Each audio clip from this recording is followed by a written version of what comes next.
There's an expression kicking around the internet I've read a bit lately, and it goes something like, offense is never given, it's only ever taken.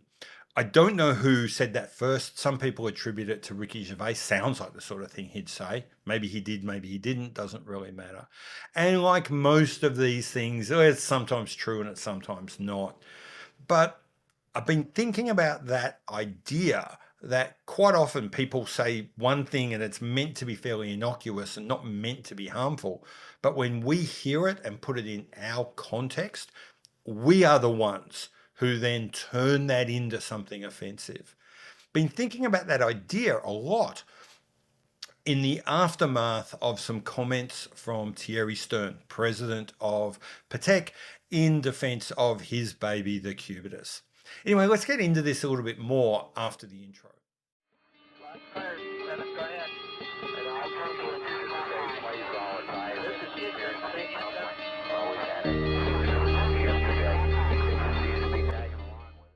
Hi, I'm Pete McConville, and for those of you who have been here before, yep, I'm back. I wish there was some grand story, some exciting daring do for me to explain about where I've been, but there's not. It's fairly simple, prosaic, and frankly banal. I had a bit of a break. I bought a new computer. I had to get new software to put on the computer. When I got that set up, couldn't find the microphone, bought a new desk, everything got reconfigured.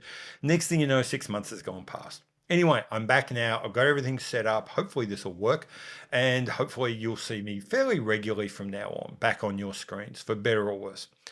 For those of you who haven't been here before, who is this guy and why should you listen to me? Maybe you shouldn't. As I said, I'm Pete McConville. I'm no one special.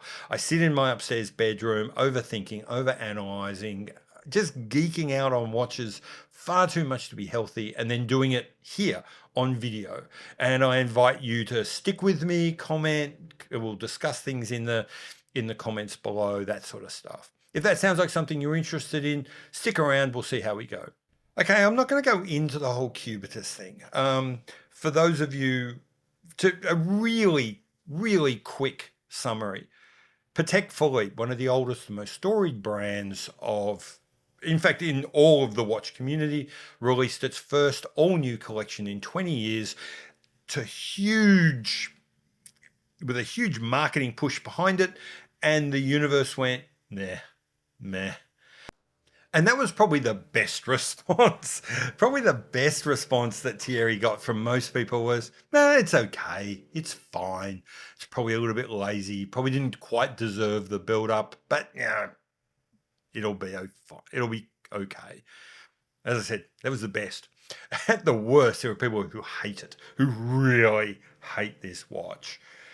So when Thierry Stern, president of Patek Philippe, fourth generation Nepo baby, manager of his family company, Patek Philippe, the guy who is intrinsically and intensely involved in designing the catalog, designing watches, coming up with what's going to come next.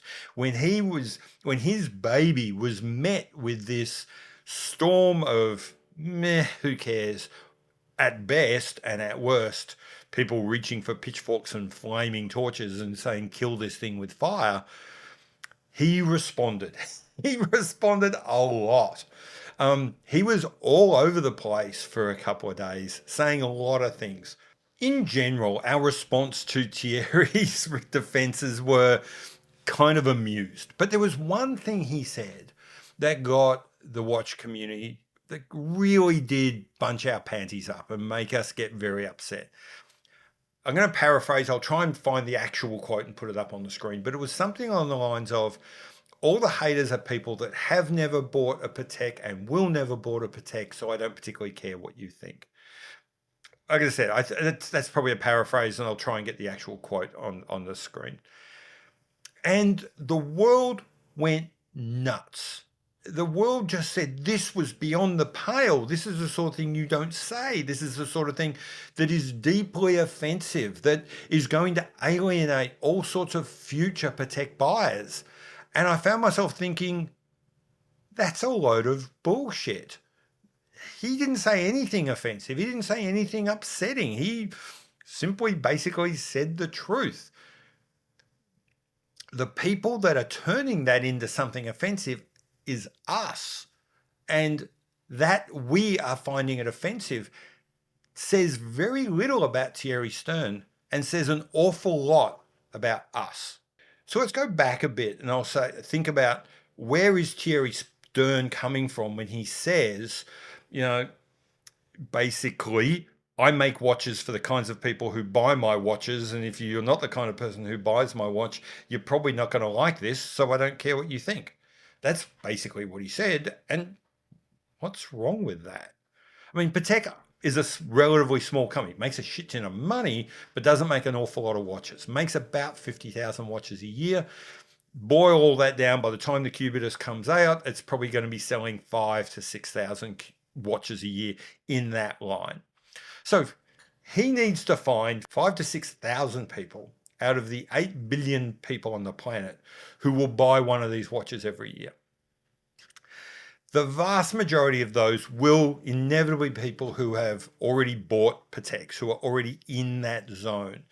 Or if they're not, they're people that have seen Pateks, but for whatever reason haven't quite bought one yet. But there's certainly people that are in that zone. That they're the kinds of people who, you know, when they've not seen a Patek that they want yet, it's only 5 or 6% either side. It's not like they want something radically different.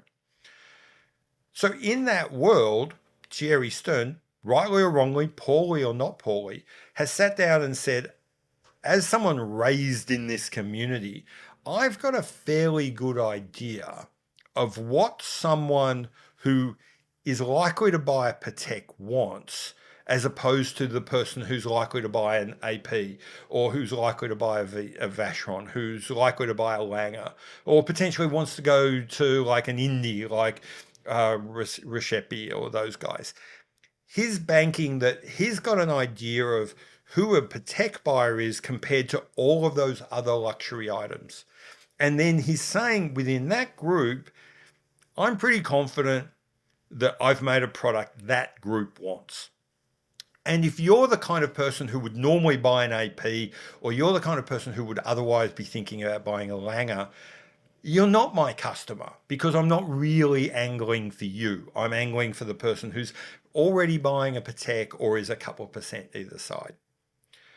Now you'll note in there, I haven't said anything about money. I haven't said anything about because you're too poor. In fact, I'm assuming that you're probably spending as much as you're going to need to spend on a Cubitus already. You're just doing it with another brand. And I expect that that is exactly what Thierry Stern was thinking. I expect that when he was saying, if you're not into Patek, if you're not someone who's bought one and aren't going to buy one in the future, that's because, not because you don't have enough money, but because you're just into other things. You just want your Indies, or you want your VC, or you want your Royal Oak, or whatever it is that you're into. The only time money got mentioned and being too poor and not having the access, the only time that came up, the only people who said that were us, was the community, were the journalists, were the media. It wasn't Thierry Stern. We imported that thought. And why did we do so? We did that because we are deeply insecure about our place. We are deeply insecure about not having enough money, about being shut out by having these elitist people who don't want us dirtying their doorstep. We are carrying that baggage, and we are the ones who have taken a relatively simple thing, a very true statement. I make watches for the kinds of people I think are going to buy them, and have somehow turned that into something offensive. Now, yes, he is an incredibly smug looking 4th gen Nepo baby who really does need to get out more, and if nothing else, take a bit of media training. Absolutely, all of that is true. Thierry Stern does not take a good picture, does not give a good quote. That's absolutely true. But I also think that maybe we need to take a deep breath, read what he actually said, think about how we're hearing it, and then perhaps realize in this instance, most of the problem is with us, not with him. Anyway, That's it. That's all I'm going to say. I've been Pete McConville. This is what I do. If this sounds like the sort of thing you're interested in, keep on watching and we'll get into it later. Bye.